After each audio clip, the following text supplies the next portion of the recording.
What's up, you guys? Sean Sapp. This is Fightful Wrestling, and it is May 25th, 2022. If you want to hear a somewhat interesting story about how I had to fight YouTube copyright to get that intro on the air, and probably will again, that is on the list, and your girl goes on. That's right. Denise joined me for the list and your girl today, and it was a great conversation. We quite literally got an AEW media policy maybe overturned on that show. So there will be recordings of the scrum this weekend. We've got AEW Double or Nothing coverage this Sunday, but right now it's AEW Dynamite. We got Alex Pawlowski here. Alex, how you doing? After that main event, I'm doing very, very well. I missed Samoa Joe so much, and I really thought that in NXT, when he came back the second time, they were priming him for a really fun run as champ versus the top guys of the new class of black and gold. And then, whoops, 2.0 happened. Bye-bye, Samoa Joe. And we got to see a match tonight that I'm fairly sure we would have seen at a TakeOver. Kyle O'Reilly versus Samoa Joe. And if that match at the TakeOver had been like this, I would have been all thumbs up about it. I'm so happy after seeing that match tonight. Wow, what a great match. Chris Rain sends in a humper chat. Says A+ Dynamite, in my opinion. I wouldn't put it at A+. I thought it was decent. Rarely do I think it's bad. But you know what, guys? You can get your questions, your statements read on the air by donating a super chat here at youtube.com/Fightful or over at humperchats.com. That is our Streamlabs and PayPal platform. And how about this? If you can't watch our show live, Humper Chats are a great way to get those questions and statements in well ahead. We've got a bunch of content for you this week, especially AEW content. I dropped a Hangman Page interview on Tuesday. We got an RJ City interview that I definitely didn't film 3 months ago that drops on Thursday. Today on FightfulSelect.com, we broke the news that Killer Cross was originally supposed to face Wardlow. And he said, you know what? Maybe I want presented a little bit of a different way. You know what? I see it. I get it. He said basically what I heard was that he wanted his presentation to be more like NXT than it was in WWE. After what the guy went through, I said, you know what? I get it. So subscribe to FightfulSelect.com because this Sunday, will you and Kate have a post show? Yeah, we sure as hell will. Go. You got a post show over there, but I will be doing the first AEW post show, AEW pay-per-view post show that I've done in over a year. We've got Will that will be at the show. If live streaming is still allowed to the scrum, we're going to have him live streaming that. I'm going to be getting fed information from the scrum directly. So on our post show that I'm doing with Julie Cutler, who some of you might remember from our Backlash predictions, we're going to be able to keep you guys up to date there. That way you don't miss anything from that. You're getting all the pertinent information. But on top of that, Grapsity this weekend has what Will teased as one of the 6 men in the tag team title match this Sunday will be on Grapsity. So, man, there's so much that we've got to talk about here. But let's go ahead and get into AEW Dynamite. This show brought to you by NordVPN.com/Fightful and HelixSleep.com/Fightful. Matthew Makovsky said, a coin drop Sunday, Wednesday, or a different time. I think Sunday would make a lot of sense, but LA is like unofficial New Japan territory. You know what I mean? They almost killed the town out there at one point. Which one do you think? I think if I mean, it all depends on really honestly who you're going to have Okada face. My personal choice would be just because, you know, life is fleeting. We have no idea if this is going to work. If they're going to do more of these, they probably will. But if we only get an Okada for one match in AEW, there's one guy I want to see him face. Yes, and that's Danielson. I gotta see Bryan Danielson versus Okada just once.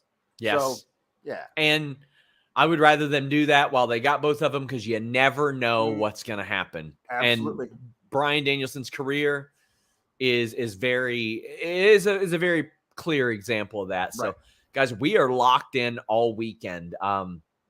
Today we had the List and Your Girl. The List and Your Girl goes on. Tonight we got the AEW show. Tomorrow, RJ City interview. You got the Spotlight with Steve and Jeremy. How about this Thursday night? Joel, Pearl, and Cresta with our new Impact post-show review. I am so glad that you guys responded so well to that. I apologize that YouTube screwed up that live video last week. Oh, well. But either way, Friday we got the Rampage SmackDown review. Saturday is Grapsody. Sunday, 2 AEW post shows. You can stay up till 4 a.m. watching our post shows if you want. And that's just if you watch only me and Kate. Yeah, that's just if you watch them, because there's no time limit on Alex and Kate behind the paywall. No. So subscribe to FightfulSelect.com because I got a bunch more news for you. J.K. Schwal says, hopefully not too much of a fantasy booking question, but as somebody flying out to Vegas, how in the world do you pace this card on Sunday? Not a lot of bathroom break type matches on this card. And I still think we're going to see like Paige Van Zant's debut added to this. Like, I think we're going to end up with 13 matches or 12 or 13 matches on this show overall. Yeah. How do you pace it?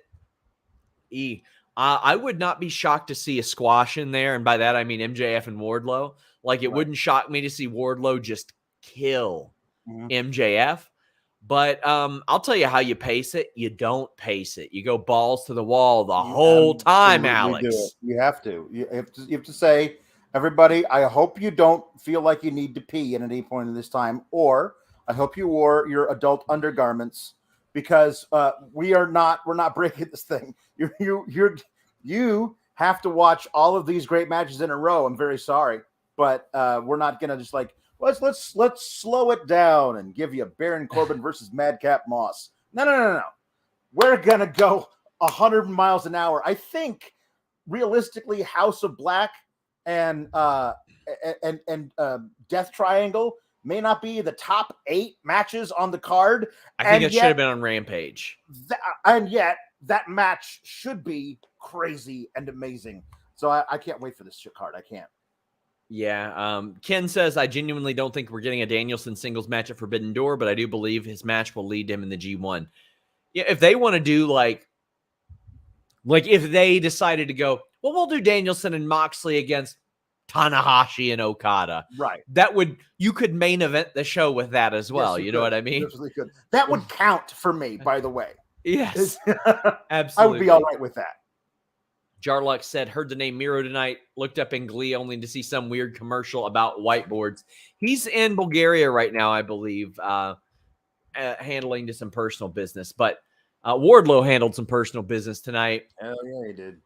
I love that MJF used the Shawn Michaels shorts. Our friend Wrestling Rambles popped in here earlier and mentioned the biker shorts. That was a callback to Shawn Michaels. Yep. I like the different ref shirt. Yeah, he's been doing those bicep curls. Love it. Yeah. He's looking great. This was great because MJF enforced rules more strictly than Rick Knox. And he got hit with a chair in the head, and it was very clearly gimmicked to me. Right. And I was like, hope that's a working chair, especially from the way that Shawn Spears has been known to throw him in his day. So it looked like it was. I thought MJF sold it amazingly. Perfect. I thought this was exactly what it needed to be. There were times in this match, Alex, where I said, oh my God, they're going to beat Wardlow 3 days before. And it would have made sense to do that. And you keep him technically away from the title match, so to speak. But he ends up getting that win. Powerbomb. I love it. I thought this may have been my favorite thing on the show. Yes. I love that they went with the only way to win this match is by pinfall or submission inside the cage. Yes. Because it could have been an escape thing. And then you could have gotten this whole thing of like Shawn Spears trying like crazy to get out of the cage, and Wardlow getting him, throwing him out as well. I thought when I was booking this ahead of time that they were probably going to have the escape rule to get to win the match, and that MJF would refuse to count a pinfall. Yes. For Wardlow, and Wardlow would flip him off and then jump over the cage. Like just like in 3 like quick moves to get to the top of the cage and then jump off and like I won. You can't stop me from winning that way. But I love that MJF got hit in the head by Shawn Spears accidentally, and they just have another ref, because that's what you would do. But MJF gets to, probably in a promo before Double or Nothing, say that didn't count because it had to be me as the ref to decide the match. Of course, he's going to find any way he can to make himself the victor. I think this is great. As you said, I think a squash match would work because no matter what, MJF will find a way to cut a promo to make it seem like he didn't actually get squashed. This could range from a complete squash match to, I don't know, like a 20, 25 minute match. If they went 30 even. Yeah. It's just with the amount of matches on this show, like who knows? You also got to remember the show's 4 hours. But MJF has proven repeatedly he can make anything work. Yep. There were people that used to say that, oh, well, they would compare him to The Miz. He ain't never had a performance like The Miz had on Monday. I'll tell you that much. Nope, not once. What we saw against Darby, match of the night for me. Like, that was unbelievable stuff. What we've seen against CM Punk is this high drama. Yeah. He is one of the most versatile performers in wrestling, and he doesn't get the credit for being one of the most versatile performers in wrestling because they know him as obnoxious heel that goes for the low-hanging fruit. But the thing is, he goes for the low-hanging fruit if he doesn't like you. If he hates you, he cuts very, very, very deep and messes up your entire life and ruins you. So that's where I think that versatility comes into play, and I thought this was masterful.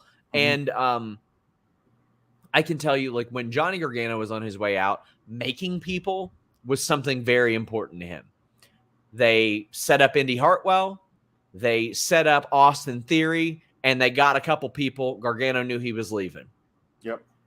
MJF right now has made it pretty clear, like, doesn't know if he wants to hang around right now, or even then. They've gotten their return on this guy based on the money that they would be paying him through these 5 years. They've already got their return on him based on the matches and moments he's had and getting Wardlow over to this degree. This has been a multi-year build. Yep. Chris says Wardlow is a freaking star. That he is. He sure is. And Joey Bag of Donuts says, can you think of a wrestler in recent time that's been built as well as Wardlow? Just a masterful job. Hangman. Yeah. Well, Hangman with a 2 year old. Yeah. I think that Wardlow being built from just a giant beefcake who doesn't even wrestle very often to being this guy who now, after beating Spears, is 50-8 over his career. Like, that's a crazy record for a guy who never wrestled for like the first several months of his career. He had like that match against Cody and a couple other things, but that's about it. So now, like, he's gone from just being a nothing to this, as opposed to Hangman, who came in, and let's not forget, was in the match to decide the first ever AEW champ. So he started out near the top. Wardlow was just a bodyguard, and that's it. Yeah. My God, what a segment this was. Guys, leave a thumbs up if you don't mind on this video. Get in your super chats and humper chats and share this link on social media. Can't tell you how important that is. Powerbomb Me Wardlow says, had War Pigs playing in the headphones while War Daddy walked out. What an epic walkout that could be. Here's a little something planting that idea. If they don't play it Sunday, at least they'll be playing at my house. I've been begging for this for weeks. Yeah. And Doug Kahn says, any chance Wardlow comes out to War Pigs on Sunday? I've been asking people if they licensed it, and I've been told that I got an IDK. So Rich Southwood says, please tell me I'm not the only one who thought that Shawn Spears looked like Casey Jones from Wish.com. Yeah, that's a great, that's a great reference. And you know what? That's a Casey Jones in wrestling is a good gimmick. I mean, CM Punk wanted to be Casey Jones, for the love of God. It's true. Bako5 says MJF has the perfect excuse to lose to Wardlow with that chair headshot. Kind of love the spot. Like, how could he possibly be recovered? Yeah. How could he possibly be recovered? I'm not cleared. I'm still seeing, I'm double, triple, quadruple. There's like 7 of you here, Tony Schiavone. Yeah. Totally Elite Dan says, what a perfectly booked match from start to finish. Wardlow's a star who conquered the odds, while Spears and MJF are the heels who messed up big time. And I don't think you can really, you can't gloss over how important Shawn Spears has been to all this. Like, I remember I was watching an episode of Dark, and Wardlow did a power bomb, and the crowd chanted for more. And he teased it, but didn't do it. I was like, no, he should do it. He should do it. And Shawn Spears should get upset about it. And that's exactly what happened. Like the intricacies of this. And Shawn Spears has helped out so much. Valob says, isn't exiting the cage normally a DQ in AEW? Not that I'm complaining. It makes sense. MJF was the ref and he wasn't going to DQ Spears. I mean, I don't know that much is really a DQ. They except for the Great Okan, apparently. But I don't think they've ever done the escape rule in a cage match in AEW. But in a match reffed by MJF, he could have easily just changed the rules. Oh, by the way, Shawn Spears is allowed to win by jumping out of the cage. Go for it, Shawn. Like, Chris says, for me, MJF is a throwback to the best parts of the Attitude Era and fits so much better in AEW than he would in WWE today. I think that he could make, I think his versatility is the reason why he can make it work almost anywhere. I think MJF would be almost like supernaturally good at sweet talking Vince into letting him do whatever he wants. Yeah. Like he'd be so good at sitting down across the desk from Vince, and by the end of it, Vince will think it's his idea. That's what I think MJF will do. Yep. And that's the way that people say that Paul Heyman used to talk to people is like he would make you think that it was a good idea no matter what. Brent says, Sabbath is my favorite band. I've seen them twice. If Wardlow walks out to War Pigs, the markout might be fatal. I hope it happens. It would be perfect. I've been saying it. By the way, we did a prediction stream with Andrea Hangst, and I said I want him to walk out to War Pigs or walk out silently, then break the handcuffs, and then War Pigs hits. He already broke the cuffs tonight. I feel like if you do that, I know it becomes a gimmick thing. Then I know. I wish they would have saved it for your idea, but I still liked it tonight where they made him wrestle the first half of the match in the cuffs. Kylie says, great Dynamite, but dudes, I need some help. Me and my friend are going to be watching Double or Nothing. We need food suggestions. Anyway, stay awesome, Fightful. So I like to do like a little snack tray, with the cheeses and the pepperonis and crackers sometimes.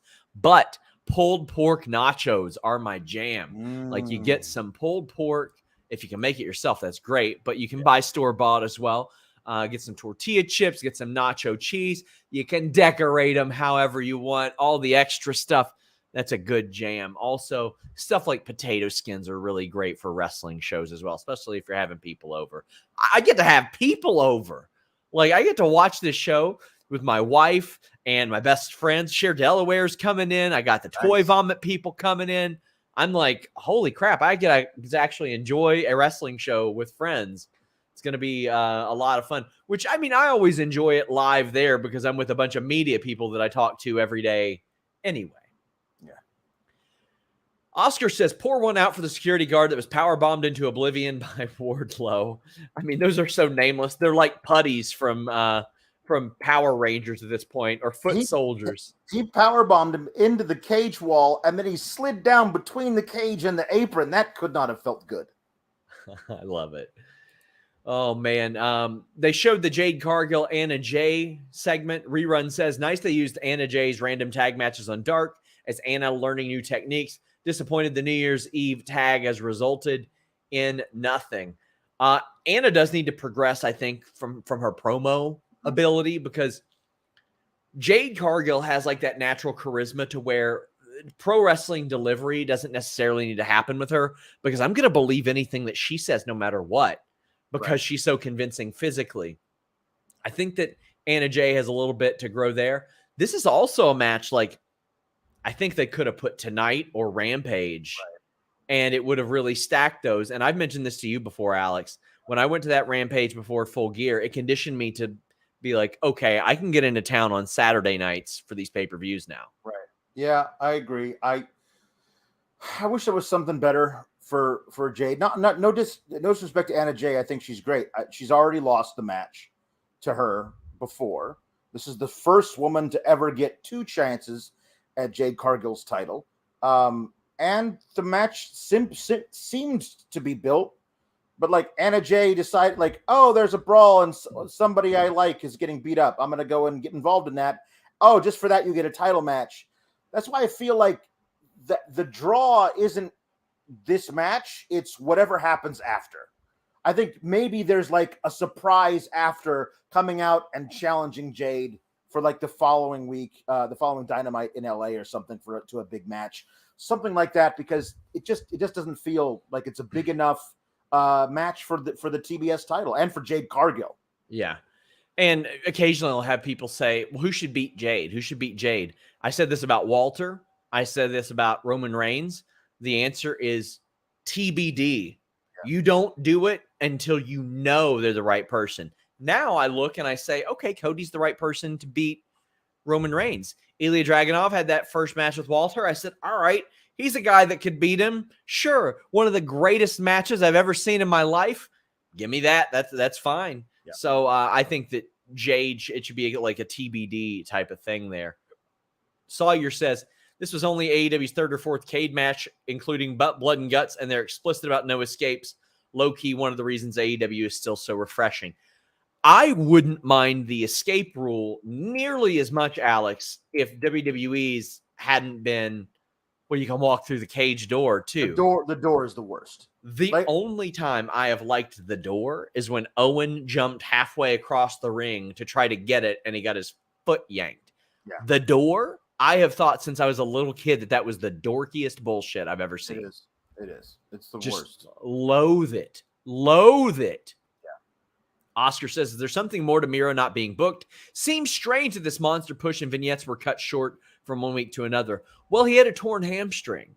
And as much as I'm sure he would have loved to have just competed with a torn hamstring, that wasn't going to happen. I don't know how exactly that works now, but yeah. Nathan DePaul says, I think they're doing this because they know Anna and Jade can work well together. You know, that's probably a good reason too. Sure. It's safe.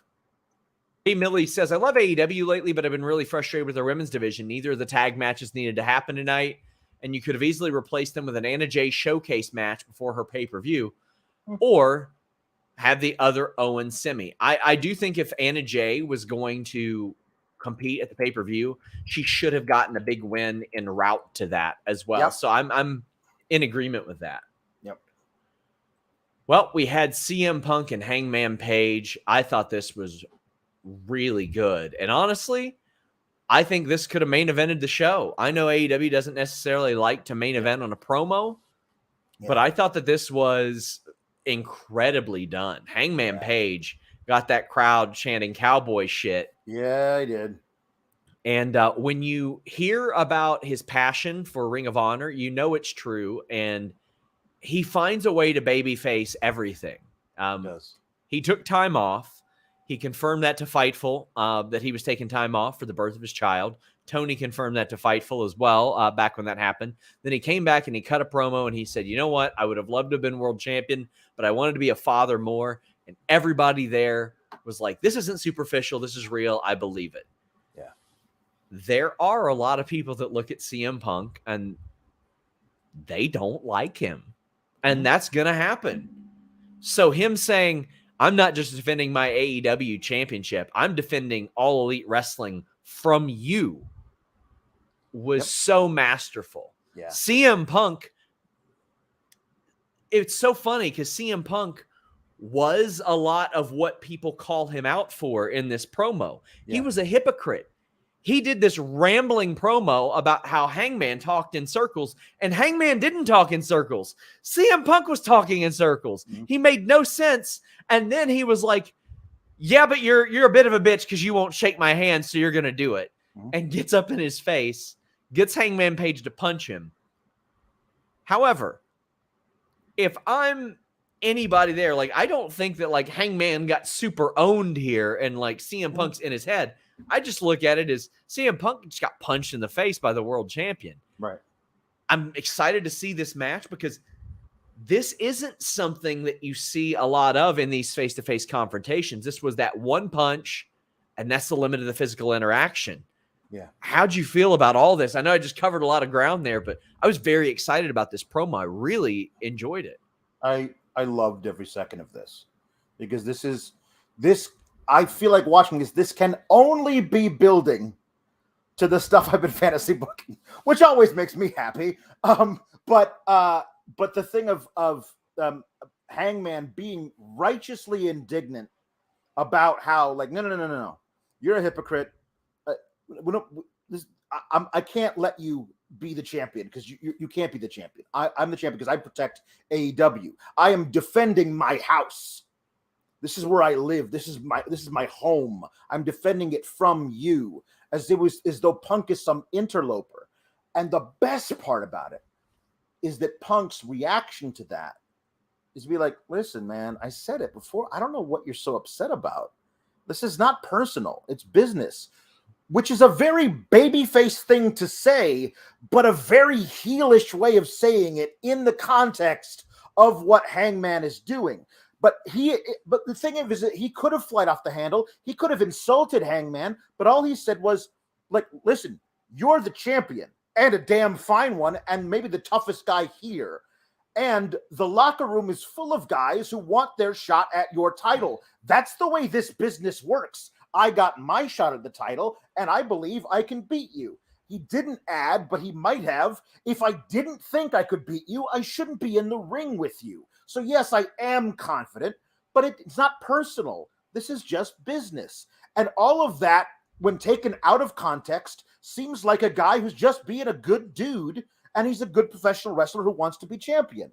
But in the context of where Hangman is coming from, it pisses off Hangman all the more because it feels like Punk is lying to his face, being like generic, like genuinely smarmy about the whole thing. And so when it drives, and Punk, the babyface, asks you to shake his hand. And like, you're going to shake my hand because we're going to do this like men, the Ring of Honor way. And that pisses off Page more, so he punches Punk. And if you're watching this, you could easily have the opinion of Hangman's the babyface. He's the guy who's protecting his house from the interloper. And you could also, somebody else could have the different viewpoint of CM Punk is the babyface here because he just wants to have a match because it's business, not personal. And both of you can be right, but by the end of the match, one of you will be wrong. Because they're going to do something in this match, I believe, to make it very specific. Either Hangman goes someplace where he never thought he was going to have to in order to beat Punk and retain the title, and therefore he's the heel at the end, or what I think, Punk realizes he's not going to be able to beat Hangman, but he is going to be the champion at the end of this match, and he blatantly cheats to win. And I think that the double turn in that moment of everybody rooting for Punk by the time that happens in the match, but then feeling betrayed by Punk by the end of the match is going to be an absolute masterpiece of booking. Joey says if Punk turns heel this Sunday and forms an alliance with MJF, the internet might break. I don't see that happening. Punk could turn heel. I don't think he's going to align. Yeah. Brent says, feels like Punk is gaslighting the hell out of Hangman here. Great. Masterful. It is. Yeah. Chris says perfect storytelling in that segment. And Nerd Guru says, add this to the list of promos Kate can recite. The roads that you took to get here were paved by me. The house that you built was constructed with the lumber of trees I chopped down. It's great. It was so good because, like, was it necessarily?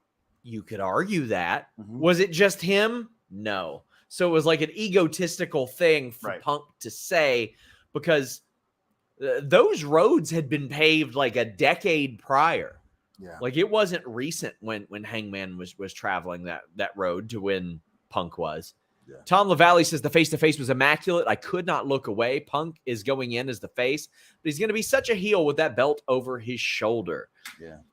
I think there's a lot of money and a lot of great baby faces to be made in CM Punk working as a heel because we're approaching about a year of Punk, and I feel like we're so glad he's back is beginning to wear off. So now it's time to get that really good stuff. Let's get the CM Punk that was so disgusted by wrestling. Yeah. Now, granted, it was specifically WWE, but he also had a disdain for all you people as well. Mm-hmm. But he meant it.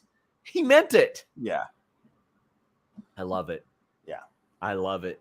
Nerd Guru says this has to end with Punk turning heel in the most dastardly way and leaving Las Vegas through the crowd, blowing a kiss to Hangman after he shakes his unconscious hand. Chef's kiss. Yeah. Ooh, that'd be good. That'd be interesting. You know, if he did something that dastardly, Alex, you might have to ask Punk, how can you sleep at night? And I know how. On his helixsleep.com/Fightful mattress. I got my helixsleep.com/Fightful mattress last year. Had it ever since, and it has changed my life. The short period of time that I did not get to sleep on this while moving wrecked my back. So I am so glad that I have my Helix back. And it has fixed a lot of things. It's improved my quality of life. I invested in my sleep, and then I hit up these people and I said, hey, guys, I want to work with you. And they said, yeah, well, we want to work with you too. So let's do it. I took a quiz. It took just 2 minutes to complete, matched my body type with my sleep preferences, and got me the perfect mattress. I matched up with the Dusk Lux model because I didn't want something that was made for somebody else. But I also worried about what would happen if I didn't go to a mattress store and try it out. And this was during the pandemic. I did not want to be rolling around on a mattress somebody else had been. They've got soft, medium, firm mattresses. They got ones that cool you down if you sleep hot, ones that are good for spinal alignment that prevent morning aches and pains, and plus-size mattresses for plus-size sleepers. I love this. It has improved my quality of life. I actually get sleep now. And then when I'm short on sleep, my quality of sleep during those hours is greatly improved from that slap and memory foam that I was on before. They have a 10-year warranty. You can try it out 100 nights risk-free. They'll even pick it up for you if you don't love it, but you will. Right now, you get up to $200 off all mattress orders and 2 free pillows for our listeners at helixsleep.com/Fightful. Here's a great thing. They even have flexible financing options and payment plans, so a great night's sleep is never far away. This is one of my favorite sponsors. There is nothing on our show that that somebody here hasn't tried and loved, and Helix Sleep is something that I have tried and loved, and it has changed my life.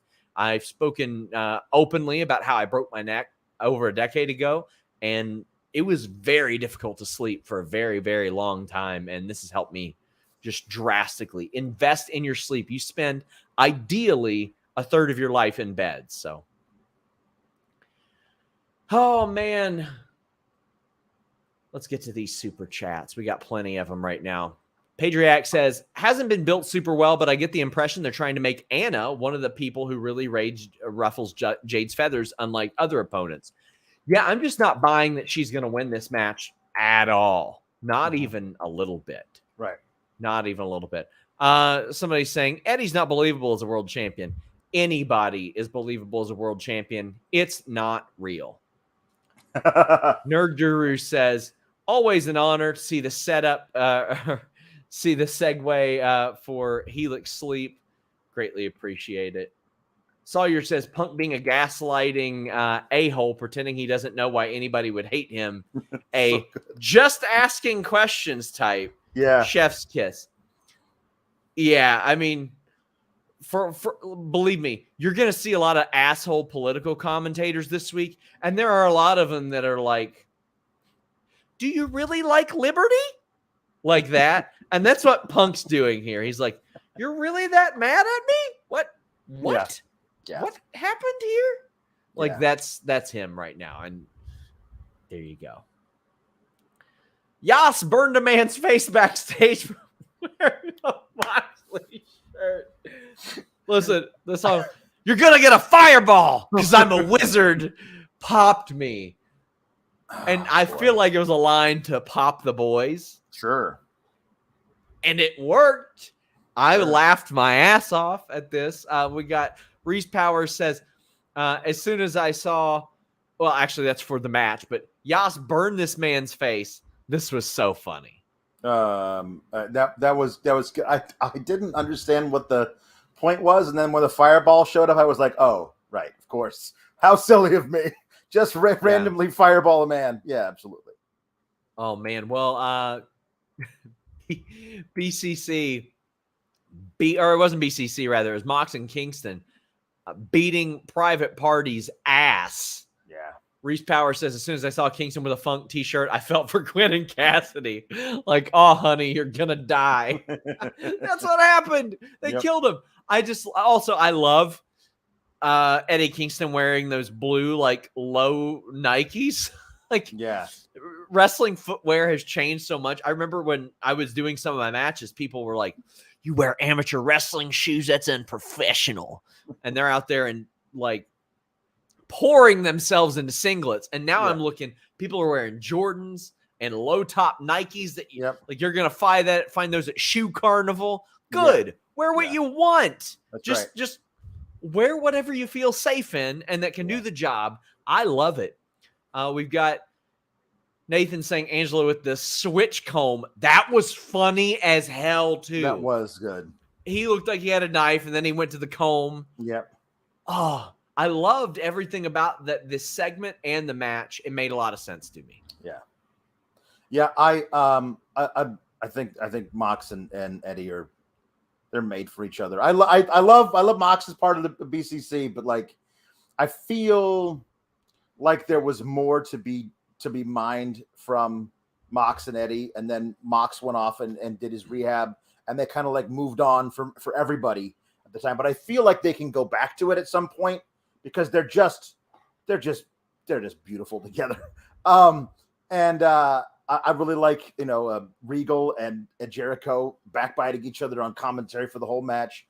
Isaiah Cassidy sells a German suplex into the ropes like nobody else in wrestling. That was just beautiful. A wonderful shooting star press from Mark Quinn. I really loved this match. I thought it did everything it was needed to. The brawl afterwards with them really focusing on Danielson's leg. Oh no! Yeah. I feel like they're planning a big part of Anarchy in the arena built around. We have to somebody really focusing on Danielson, and at one point he's got to drag himself somewhere to help out Moxley or something. It's going to be really great. Yeah, this is really great stuff. The Eddie Kingston stuff generally makes sense. Luis Armand says Y2J's pocket sand looking ass. Valov says Eddie Kingston's always right. You'll see as the curtain falls for Double or Nothing. We also have Danielson Seidel for Rampage. Heck yeah. Hardy's promo and the Bucks. The Hardys. Let me tell you, Matt Hardy is definitely the best promo of the family. That has been proven time and time again for 23 years, and that was the case here tonight. Jeff Hardy is not a good promo, but Matt, I thought was. I like the overprime line. That was good. But then he's like, overprime and overtime. It's like, no, we got it. We got that was the reference. We understood it, buddy. But I love the passion that Matt showed here. I thought it was really good. Yes. I'm kind of amazed that I haven't seen an ADW all delete wrestling. Just take the actual logo and everything and make that into a shirt. But I think this is going to be fun. Listen, I mean, it's a match we had to see at least once in AEW, but this ain't 2016. It's a different 2017, I guess, was when they had 5 years ago was the ladder war. It's not going to be as good as that, I don't think. I hope the Bucks might as well be the same guys as they were back then. Yeah. But the Hardys are not. And so we'll see. But I think the Hardys would rather kill themselves than let anybody be disappointed by that match. So they're gonna go all out. If they wrestle one 5-star match in their whole new thing, it's gonna be this one. They're gonna make sure this is the one they're remembered for. Mark says, do we not just think Jade and Anna is going to be a 5-minute relative squash as a breather between bigger matches? If anything more happens, or anything more than perhaps leading to the debut of a big future challenger, I could see that. I could absolutely see that being like a 5-minute quick match for sure. Yeah. FTR, Roppongi. I was loving this until the finish. Also, I love them bringing in Caprice Coleman. I like Caprice Coleman an awful lot. I loved interviewing him. I thought Coleman's pulpit back in the day was great heel work that he did on ROH. I'm a big fan of Caprice Coleman. I think that it's awesome they're keeping him involved. Reese Power says FTR and Roppongi, stiff guys doing stiff stuff. And then we got the finish. Nathan DePaul says, loved seeing Khan on the Cobb. Oh, great. Yeah. Chris Rain says, I was happy to see Cobb. The other guy, not so much. By the way, guys, when I was burying Khan on Twitter, it's a gag. I did a Quizzlemania rib where I was the great O'Shawn and dressed like him. But Ragnar says, I saw your takes on the Empire. Please tell me you've seen O'Khan. Bushi. Great O'Khan has definitely improved since the days of Great O'Shawn and Quizzlemania. I know. But also, this sucked. This was bad. Not necessarily his fault. It was just fun to bust balls. But this didn't look well at the end. First off, a non-finish for this match. I was very excited for this match. Sure. It's a title match. It reeked WWE to me. This screamed WWE to me, and I just didn't like it. Right. And I agree with all the points that you make about that. However, I didn't think for a second that Roppongi Vice was winning. So it was a foregone conclusion to me. FTR was going to win the match. So the finish being ruined by this doesn't do anything. Again, I loved the match. I thought it was really, really well wrestled. There was a fantastic story in the ring. I loved all of it. The attack, to me, I think kind of obviously sets up a three-way match for the ROH titles, probably a Forbidden Door. Like, that would be great. But I also want to point out, Jeff Cobb runs down with Great O'Khan. And then JR goes, oh, that's Jeff Cobb, and that other guy is quite a big fella as well. And I just listen, there's a lot of people, I'm sure, who didn't know who Great O'Khan was when he ran down. They might not have known who Jeff Cobb was, but they're not paid to know who these people are. And the fact that JR was like, yeah, that other guy, whoever that is, he's also very intimidating. It was just funny to me. I think that it's fine. I love Jeff Cobb. The Tour of the Islands is one of my favorite things, one of my favorite moves ever. Brutalizing FTR, Roppongi Vice. Okay, cool. If you want to announce your presence as part of the new ROH, or at least for one night only, probably Forbidden Door, I'm cool with it. Let's do it.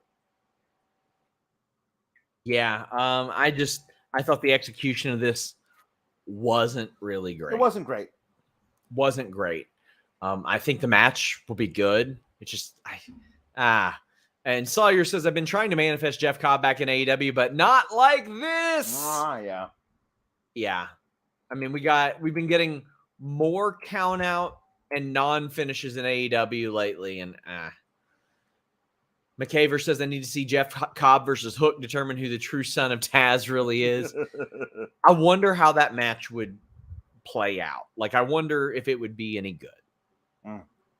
Brett Lockman says, can we assume that since they keep bringing back Riccaboni and Coleman, they'll be a part of this new ROH? I sure hope so. I believe so. I think they will be. Yeah. I should have some more news on that on Fightful Select soon. AK Swall says, what are the betting odds that Great O'Khan was the first New Japan talent to appear on AEW TV during Forbidden Door season? Well, I definitely didn't predict that, but I mean, legitimately, he has improved just so much over the last couple of years. Just incredibly. Ricky, Swerve, and Jungle Boy. Chris Rain says, all I can say about Swerve is, wow, if this was any indication, Alex, that triple threat tag is going to just hemp. Yeah. Swerve gets the win. I think it was important for him to get the win because they've been a team, a unit, the shortest amount of time. And they were able to get into this tag title match because it was Jungle Boy and Trishan who issued the challenge. They said, no, we're inviting you. We're going to make this work. A couple years ago, I said that Swerve needed to find that one little thing. And he got it. He's got it. He's a special talent. He's so good. And then the aftermath with Keith Lee doing some stuff that he hasn't done in a while was nice to see as well. I will love the match. The match was great. Starks and Swerve and Jungle Boy, low-key 3 of the greatest workers in the world in any promotion. This was great. I love Swerve picking up the victory because I'm always rooting for Swerve. I hope that doesn't indicate that there's less of a chance of Swerve in their glory picking up the victory on Sunday, because I'm really hoping for Keith Lee and Swerve to become tag champs. If not, then I hope it goes to Starks and Hobbs, because I'm ready. I am ready for them to pull the trigger on this Christian versus Jungle Boy feud, carry that through the summer, do the thing, whatever. But I think the Jungle Express, Jurassic Express, Lucha Express, whatever they're called, has run their course as champs. So if you're going to put the title belts on somebody else, either of the 2 teams on Sunday would be great. I did love that Hobbs comes down, gets involved. Luchasaurus comes down. There's the choke slam, but then his hand is pulled off of him by Hobbs. And then we hear Lee's music, and he takes the longest, slowest stroll all the way down to the ring, and nobody does anything because they're just watching Keith Lee, because that's how magnetic that dude is. I love Keith Lee. This was exactly what it should be. It was a preview of this Sunday. Yep. And I love it. Reese says the first 2 minutes with Jungle Boy, Ricky, and Swerve, WTF. But Nerd Guru says that Jungle Express has run its course. Strict Lee for the win. Yeah, you know what? I agree with that, because Ricky's already got that FTW title. But also, Swerve's got a claim to the FTW title now, because he just pinned Ricky Starks in a singles match. Sure. Balliero Lasagna says if that triple threat tonight was any indication, the tag title match might steal the show on Sunday. A show with great competitors and matches. Swerve stole the show tonight, in my humble opinion. Yeah. I was so happy they put an interviewer out there with Thunder Rosa. This went so much better than every other promo they've had during this period. I said this years ago in WWE, Alex. Mm-hmm. Stop sending these people just out there with a mic to be like, here I am to address all you people, and here's where I'm going to complain about this thing publicly. Mm-hmm. No, you have an interview out there. You have a Tony Schiavone say, Thunder Rosa, it's great to see you. You're a great world champion. What do you think about this? That way it doesn't come across as somebody just out there bitching about stuff and whining about stuff and being so like so dramatic about things.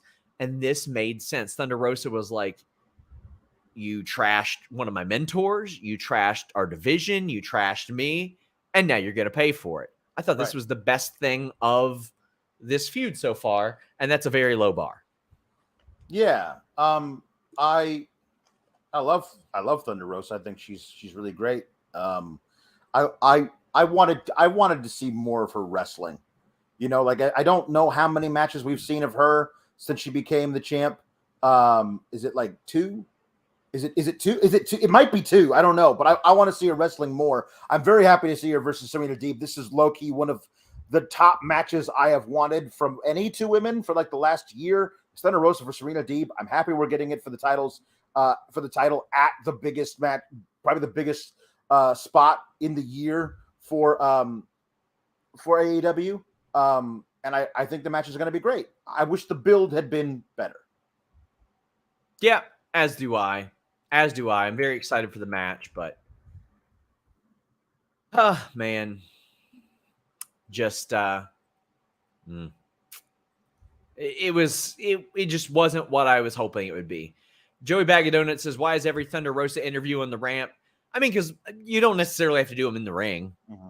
I don't care about that. The fact that every one of them has been on the ramp, maybe switch it up and do one of them in the ring, you know? Yeah, I think you should have as many settings as possible. Yeah. Axel said he doesn't necessarily care for that Thunder Rosa promo. Understandable. We had Dan Lambert backstage. Bako5 says, what the hell are they thinking pairing Sammy and Ty with Frankie? 6-person mixed tag match with 5 heels. Please, God, send in Miro and end this garbage feud. This went from bad to really, really great to absolute garbage fire terrible. Like, when they seemed to pull off the double turn, I was like, hell yeah, this worked out really great. That was kind of a magic trick, and it seems like that wasn't their intention, which is even crazier because you lucked into something amazing. If I could figure out a way to get Sammy booed and Scorpio cheered, like somehow by accident, and you didn't like just say, wow, we lucked into something great, let's keep going with that, and decided to go backwards, that was a bad choice in my opinion. I completely agree.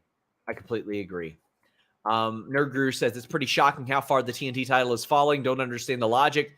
Tony has to know no one could possibly give a shit about this. I mean, I had some optimism when Tony said, well, I thought that they were baby faces, but they're heels. I had some optimism that he was a bit in tune with that, but this just isn't good unless they've got a like some sort of rabbit in their hat or trick up their sleeve or something like that. I don't see it.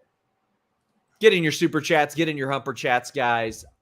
Let's address some that are about some other segments. We got Doug Kahn saying, I could see Christian screwing over Jungle Boy Saturday. Me too. And I'm ready for that feud.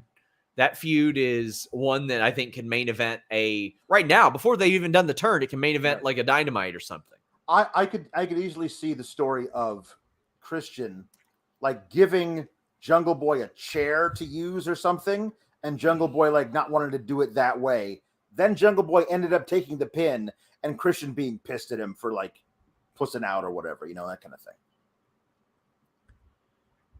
Storm and Norm says this wasn't the best go-home show ever, but it buttered my muffin. Matches had stakes and were entertaining. The last time WWE did this was 2018 when Bex, Flair, Rousey destroyed a DCPD car when go-home shows were men. Yeah. Loved everyone. Gabagool. That is truly one of my favorite go-home segments ever. And the more I watch it like each year, I'm like, damn, I missed that. That was... So it was like equal parts entertaining, chaotic, and hilarious and ridiculous. Yeah. I loved it. But Alan Marks talks about the Red Velvet Ruby interview, and he says, let Statlander win the Owen, then Stat versus Jade for the belt. I wouldn't hate Statlander versus Jade, but I'll tell you what I also didn't hate. Red Velvet going, no shit, Tony. That popped me. That popped me. Yeah, I'm into it. I think that I don't know. I will talk about this second. I thought this was Toni Storm's tournament to lose. I did too. And so with her gone, it seems to me like the winner has to come from the other side of the bracket. I hope somebody out there is reading the room on Britt fatigue. And we'll talk about that, but I love Ruby, and it does feel like she came in with all this fanfare and all this amazing goodwill from the fans, and she had her match versus Britt and has steadily just plateaued somewhere in the lower mid card of the ladies division. I think that they can do something pretty awesome and do right by her and get her more prominently featured if she's the one who comes out on top at the end of this thing as well. Oh, man. They says no casino battle royal at Double or Nothing. Not as of yet. If they announce one, I think that'd be great for the buy-in. Yeah. I think that'd be a good one for the buy-in. Also, I want to just mention, because you weren't on the show with me last Friday covering Rampage. Yeah. But when they tore up the title belt, when Sammy tore up the title belt, I said, who could possibly give a shit? Yeah.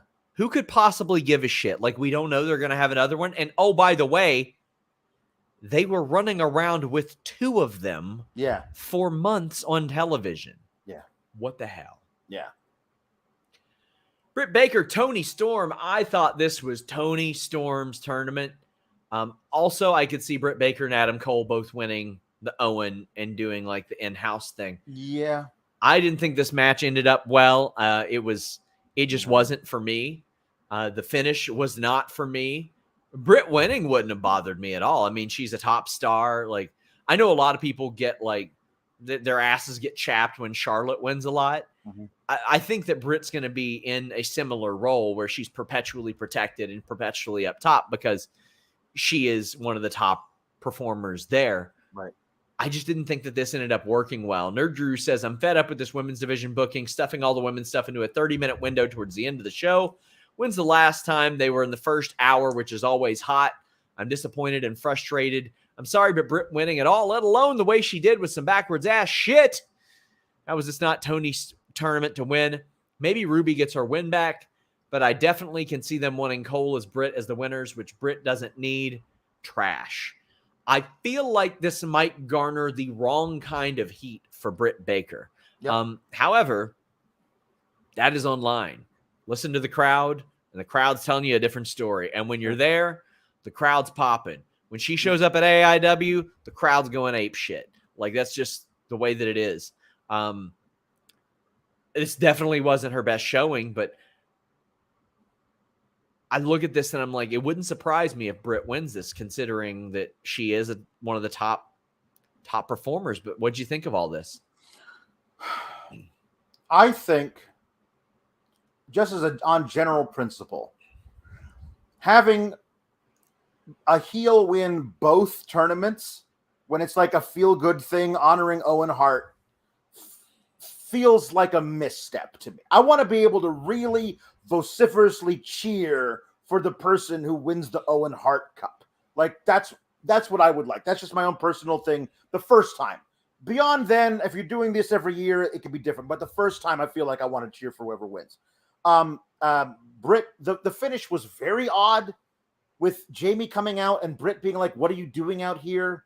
And then I think the finish was supposed to be like Jamie Hayter helping Britt cheat, but that didn't actually come across. And Britt grabbing the ropes at the last second really didn't do anything to help her pin Toni. It was, the whole thing didn't really quite work. The thing, when you did you made a comparison of Britt to Charlotte, the thing for me about Charlotte is the way that they have presented her as a character.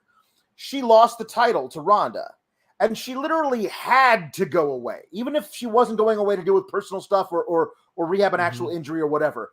She had to go away because the way they presented her, if she is not the champion or about to become the champion, she doesn't work as a character. And I don't want that to become where Britt is slotted into, because it becomes really hard to present her in storylines outside of that.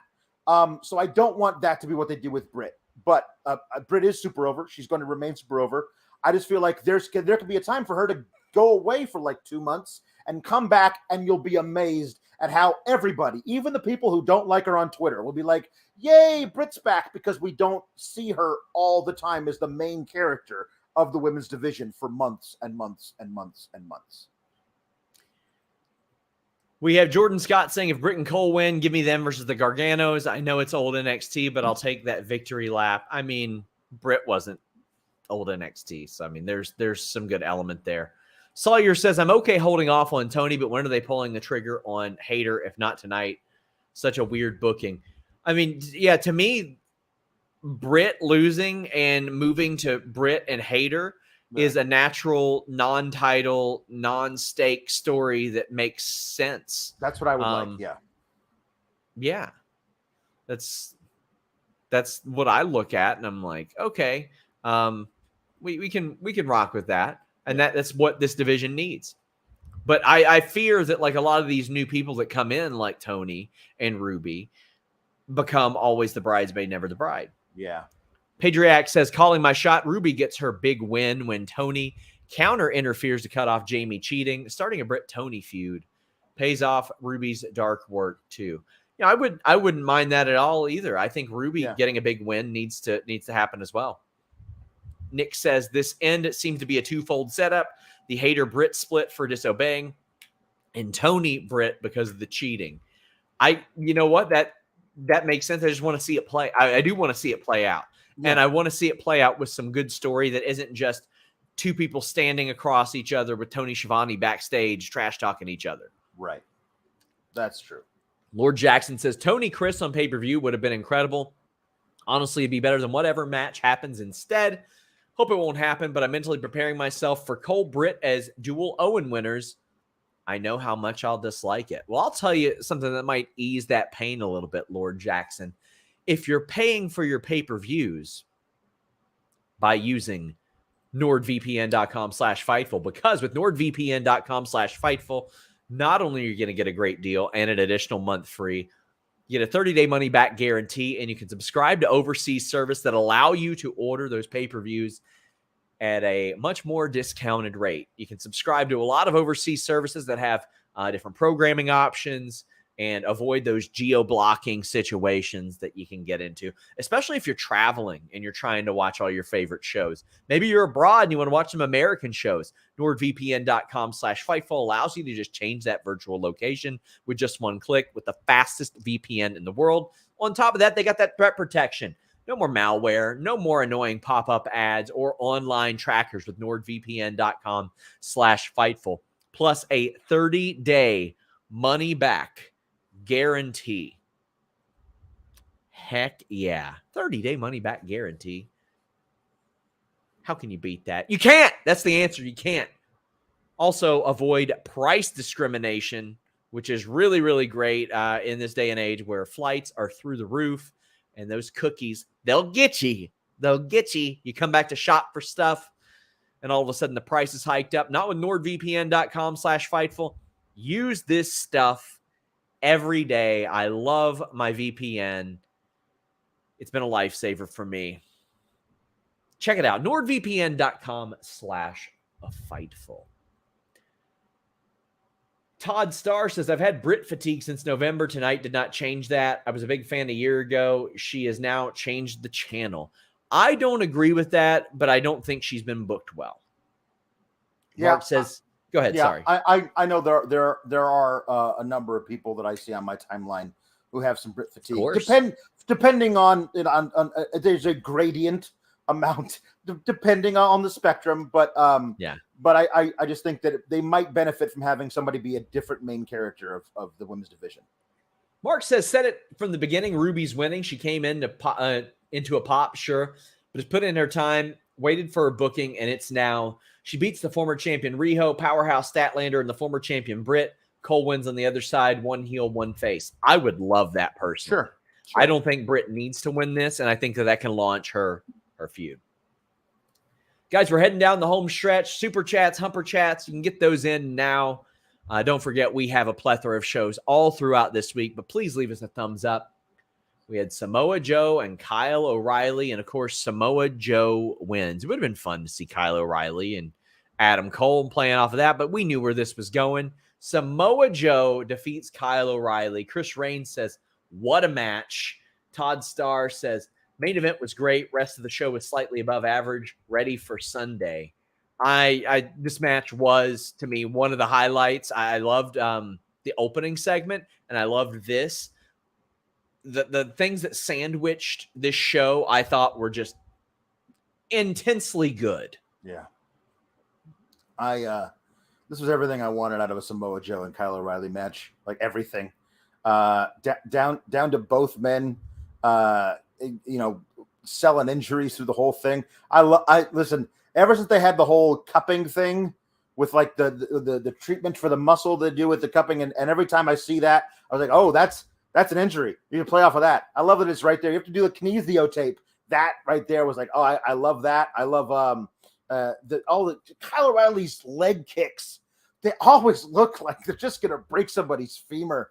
I love all of it. Samoa Joe being no nonsense about everything. Kyle O'Reilly having a bunch of Samoa Joe stuff scouted because he's such a cerebral guy as a wrestler. This was so great. I loved the finish of just him going after that left arm of Samoa Joe all match, and Samoa Joe getting him in the coquina clutch, and immediately him like if I can get him to tap out by breaking his arm before I pass out, then I win, says Kyle O'Reilly. And that was a bet that he made and a bet that he lost. I loved the finish. It was really good. Of course, we have Cole coming out at the end. Mm-hmm. Alan says the match the Fed missed out on, Joe versus Cole. Really, Joe versus UE. Buddy, they missed out on a lot of stuff with Joe. Like when the Shield reunited, like I thought that the Shield reuniting even a heel run Shield would have been good. Them against Joe and Authors of Pain. Ooh, I thought that would have been perfect. Really good. By the way, guess who's interviewing the Authors of Pain very soon? Derek Gordon says, there seemed to be a setup, Ruby winning after Jamie tries to help like last time, but Ruby has it scouted, leading to Britt, Jamie, Statlander, Jade.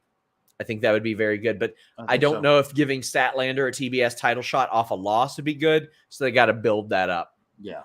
Joey Bag of Donuts says, nice of Kyle to do that tribute to Dusty Rhodes WWF days with the polka dot back. Very clever. Yeah, cupping looks obnoxious. I see people that have done the cupping thing, and I'm like, what the heck, man? What the heck? Yeah. But hey, you know what? I'm taking care of the damn body. That's what they're doing. Yeah. AT says, Britt wins, Cole wins, Britt celebrating with Cole. Lights out, lights on, Candace and Johnny in the ring. That's lights out, lights on worthy, in my opinion. That would be. That's worth it to me, AT. Sure. I'm with you, buddy. Sure. I'm with you. Brent says, you break him on the anvil. I love Joe so very much. It was crazy watching Kyle O'Reilly trying to kill him with bug bites. It was a clinic. It was a very well-constructed match. It was very smart. Well, guys, it'll be very smart of you to join our AEW post show.